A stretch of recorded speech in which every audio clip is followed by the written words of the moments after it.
Okay, my name is Rudy Acosta, and I live in a town called Oak Hills, California. But my hometown was Los Angeles, California. I was how many years old induction enlisted? I don't know, what do you mean how many years? How old were you when you Oh, I was 19 when they asked me how, I was drafted at that time. Where when the timing that I threw my training, when I went to radio school in Kansas City, Missouri, you know, I was there for 20 weeks and finished the course. And then we shipped out and I came to Hammerfield, California. And at that time, they wanted to, well, the whole class was there. But I wanted to fly so bad, and so I went and had a training school there. Not training school. They had it's an air base, but they have one of those where they take you up it's a channel. What is it? It's a channel for they take you up to 5,000 feet, 10,000 feet, up to 18,000 feet, and then and when you do that, you have a pencil and you write your name at 5,000 feet. You write it at 10,000 feet. You write it again. 15,000 feet again, and at 18,000 you do it again. So when we got through, and then brought us down again back to where we're normal, you see the difference, how you say your name, and by the time 18,000 feet, you just like scribbling like that, because of the lack of oxygen, Mm-hmm. So that was the training there, and then I passed the test. There's two of the men that were with us. They didn't make it. One of them bled from his ears, and the other guy bled from his nose. So they were washed out, and they couldn't continue. So, but I passed. I mean, it was pretty good. They call it a 6'4" and a 6'5". 6'4" was a regular. The exam you get into the military, or you're into the military, but they call it a 6'4" physical that you take, and 6'5" is a little bit greater. So you have to have a 6'5" in order to get into flying school. So I got in all right with a 6'5". So then my training, after I went to radio school, and then we went from there to Hammerfield. In Hammerfield, there was some bunch of B-17s there, and I was at that time they put it on duty for a little while. There's a whole bunch that came in. They landed down there. They were all the way going overseas. That we found out later on, but I had to guard the damn ships for one night. Well, the more stuff that I saw about what happened, that's what I wanted to do. I wanted to be able to fly. So then, when at that point, I had to wait.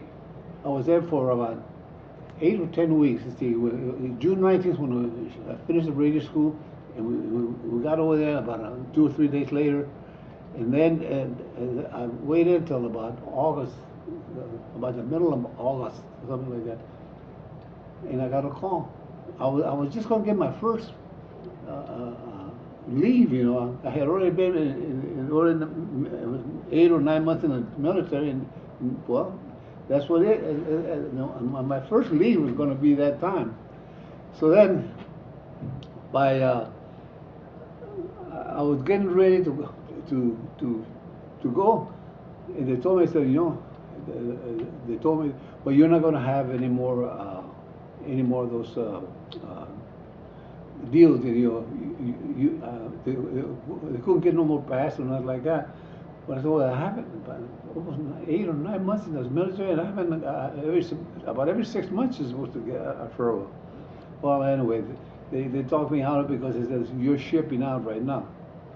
There was one other guy, and myself, his name was Bob Greaves, and myself. We got on a train, and we shipped to Nellis Air Force Base in Las Vegas, Nevada. At that time, it was just an air base. So we got over there, and for 6 or 7 weeks, we went through a training, you know. And the first 4 weeks, they have a machine gun. You make a strip and put it together again. But then they blindfold you, and blindfolded, you had to get a thing and put it together. You take it apart and put it together, you know, blindfolded. So we did that, and then after that, all the training you wanted. We had the spare gun sight, you know, and how to make the thing work the right way, you know. So we all got the training there. And the first thing that we had to do, I had to go to right there. They had like you go to a carnival or something, and you got a bunch of ducks going like that, you know, back and forth like that. So it's with a BB gun, and we shot with a BB gun, but it was a machine gun with BBs, you know. And you shoot at it and shoot at it. That's the first time we got a shot at something like that. And then from there we went to a 22, and we shot the same thing. So that's the way. And then we graduated. We went to the actual shooting. And then in order to get the training, they put us in. We went. You heard of Indian Springs? You know, it's about where the first atomic bomb was made. It's an air base over there. So we went down there, and the first time you get to fly in 86 for 2 weeks. We fly on a B-26, and I got over and over again. And when you're ready, and you're fighting, and the one after the other like this, your turn to go over there, and there's a target ship that goes like that. And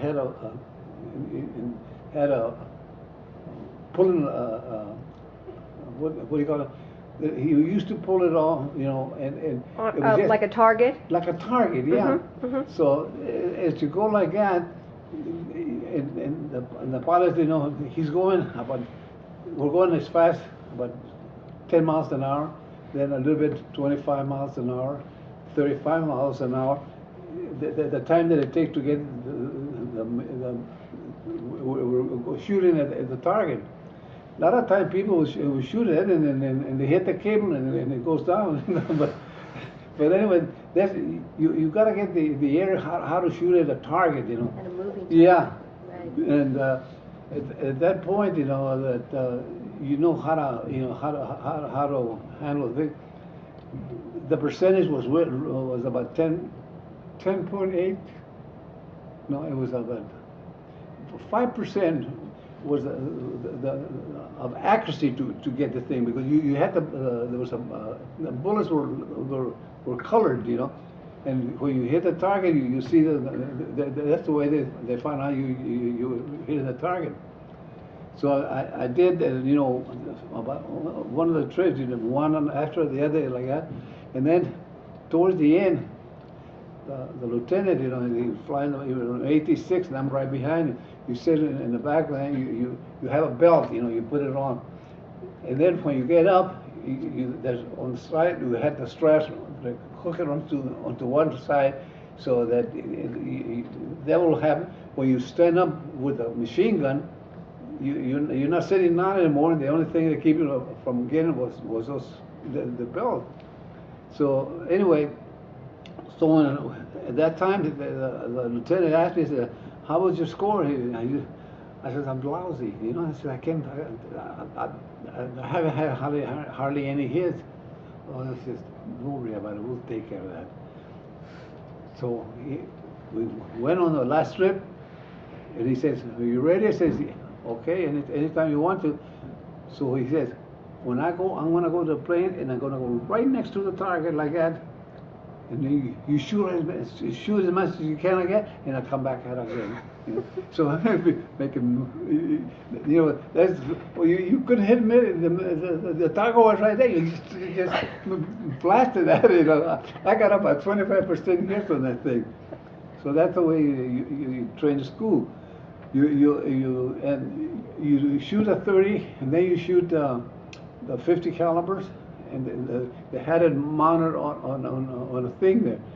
And when you shoot it, they see there's the background over there where they shoot the targets, and what they shoot like you know, it just shoots the clay pigeon, and you follow it like that, and you try to hit it. And I got pretty good at that thing, you know, because when the season, as soon as got a certain spot, and I was right when that spot, you know, it hits a peak, and then it's going to go down, and just when he was going to that, wow, I hit him all the time. I did pretty good on that thing, you know. So that's the way you learn how to handle the thing at all. So for 2 weeks to do that thing. So then from there we go back to the base, and it was a Ventura Vega twin-engine plane, and you fire, you stand on your stomach and you fire from that machine gun, and after that you go into a B-17, and then you see a waist gun and a turret down below. So you get on the turret and you fire from that thing. So you get all the training you ever needed to fight in the air, you know, with the machine gun there. So that's the way it was. After the 6th week, we graduated. We got our wings, and then I was shipped to Salt Lake City, and I was there for about 2 months, and then they assigned us to a crew, and that's the reason that I got my. When we got to that point, they gave us a rank. Well, to begin with, when I went to radio school, as soon as I was in the AM, they gave me 2 stripes. Off the bat, a month in the military, and you went to radio school, they give you 2 stripes. And when you finish one, you get to keep the stripes. So then when I got through gunner school, they give you another stripe. You're a 3. You're a buck sergeant. So that's the way you have it. You have your wing.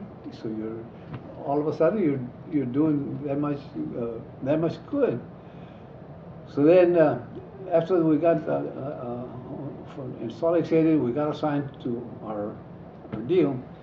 In the meantime, they have us. You get interviewed with one of them. They got all the positions for the radio men to be able to what you have to do. You got to do you have the 522, which the British command said. Oh, I found you. And after you do the 522, you go to the 272 command said. That's the one that you use it to one ship to another. That's where you get this thing. And then you have the May West, you know, that's for an emergency, how to do that. So you go through all those things, you know, how to make the thing the right way. So so then when we got assigned to a crew right there, I didn't even know that I was going to be shipping out. I went to bed that night, 4:30 in the morning. Costa, come on, get up. What's going on? They said, you're shipping. Oh, I had everything. I had the A3 bag, you know, you got a parachute and everything, all the stuff you need to fly and all like that. You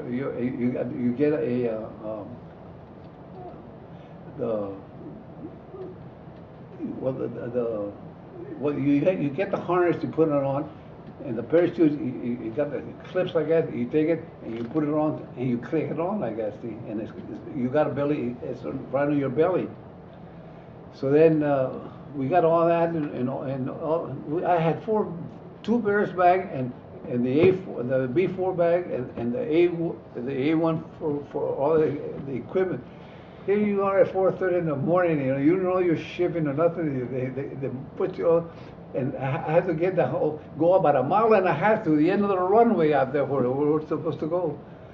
Well, we got to bed together about 6 o'clock in the morning there. That's where I met the crew, everyone, the 6 enlisted men, they were there. So then, we didn't know who the officers were until we shipped out. We went to Wendover, Utah. We're supposed to have our training there, but we were only there 1 week. We didn't really, do anything there because we were just like on hold. Well, after a week, we shipped out. I found out later what was all about. The reason they shipped us out because at that time the atomic bomb was all ready to be. And they used that base there because it's so you're right in the middle of nowhere over there. No. You just peek here, peek there. You have a lot of salt flies. Nobody around could even spy on you. So that's the reason we shipped out. We went to the what do you call it? We went from that Wendover, Utah. We got on a train.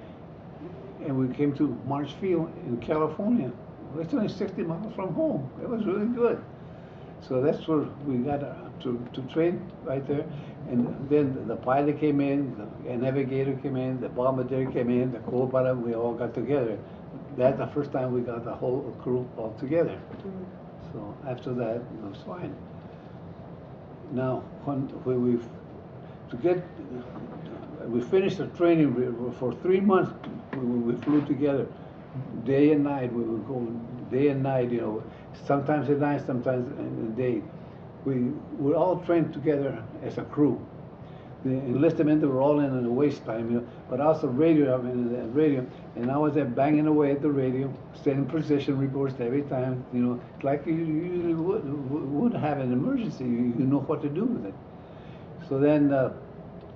When we decided to get the air, we're through the training. We got a troop train took us from Marshfield. We went to San Francisco. They have a place down there for. And what was the name of that? I used to know what the hell. Not Traverse. The what? Just Traverse Air Force. No, it wasn't Traverse. It was just it was an airfield, and that's where we were supposed to go. And we were there for about 2 weeks, and then you get to fly the craft, and that's the one. At that time, there was going to be an aeroplane. So then we went ahead and we got all the shots we need. They give you shots for all the shots you're going overseas, and then they from that point we just got into the top of the plane, and we flew across the country. We went and we stopped in Scottsdale? No, not Scottsdale. What's the name of the? What's the airport there? In where? Let's see. Did you go across the country and then to? Yeah, we went to the air base down there, which is the airport there now is big one, Sky Harbor, I think they call it. Anyway, we went there. We spent the night there. We parked the plane. The next day we went to Midland, Texas. It's the same thing again. And when we got there, boy, I'm telling you, we come in for a landing, and they said it was a dust storm all over the sky. In Texas, boy, that's the way it goes. It was not, well, to begin with, it was March the 19th when we shipped out. So the first night we got to Sky Harbor, and then we went to Midland, Texas, and the wind was so blowing, nothing but in the middle of the desert over there. And the wind, as you come in for a landing like that, the wind, just before we were almost going to land like that, when the wind blew us completely off the freeway, and there's a bunch of aircraft, instead of landing on the runway, we were going to land right on top of those ships, you know. So, boy, and I'm, the pilot's right there, and the co-pilot's, and I'm right between it. I thought, and I thought, hit the throttle, you know, because I knew what was going to happen. They hit the throttle, and we just got enough. We just made, we just right on top of the plane. We went and did a little bit at a time. We went around. We came back again and landed that time. Well, that was close. I mean, we would have scrapped a bunch of planes in, and we all would have got killed at that time. So anyway, from Midland, Texas, we went to Memphis, Tennessee. We spent 2 nights there because the high, you know, the weather was real bad. Like, must have been a hurricane or something. We were around there for 2 days, and that's the first time I saw a B-29. You know, it was parked on them, and boy, that thing's such a huge airplane. Well, anyway, from there we went ahead. 2 days we went again on the plane, and we were supposed to go from Memphis. We were supposed to go to Morrison Field and over there in West Palm Beach. And so the trouble was, we couldn't get through. We went up to about 30,000 feet. It was still clouds. We couldn't get any higher. So we come down again, and we come back again to about 200 feet off the ground. We were flying around all the swamps, you know, over there, going around again in northern Florida there. Near, it was Jacksonville, Florida. I knew it, but we went around and we got in and we landed right there. So that's from there we got there, and then from the Jacksonville we went to West Palm Beach, where we were supposed to be going the day before, and we arrived there. We were there 1 day, and then the next day we got our orders, shipping out, and we flew from there to Trinidad. And from Trinidad we went to Belém, Brazil. From Belém, Brazil we went to Fortaleza, Brazil, and from there the ship took off, and it goes to across the ocean. 13 hours. We took off 10 minutes to 8 at night. All night long from one, and we got to the middle of the ocean. You know, I keep on sending the messages on the radio. You know, I get it into the net, and when I got to the middle of the ocean after about several times, I'm supposed to halfway there. We're supposed to get the car. It told me I'm supposed to go ahead and call the car and let them know. So I did. I called them out, and they accepted me in the net. So I called back in Brazil. And I said, "Okay, now you can drop me." He says, "I'm already going into the car."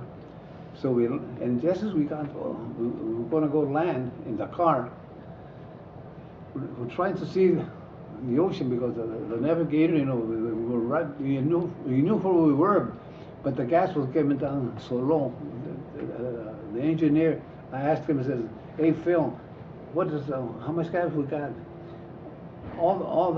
There's 4 deals, I guess, with one for one of the engines. It's the roof. I don't think we got any gas left. I think we're flying on fumes. Mm-hmm. So, we just barely got to the runway. We landed, and then we just went to the end of the runway. One engine quit. When we go park and play over here, another engine quit. That's how close we came to going into the ocean, because that 12 planes we took off in different versions. You know, everybody was on his own, but 12 ships they took off that night, going in the same direction.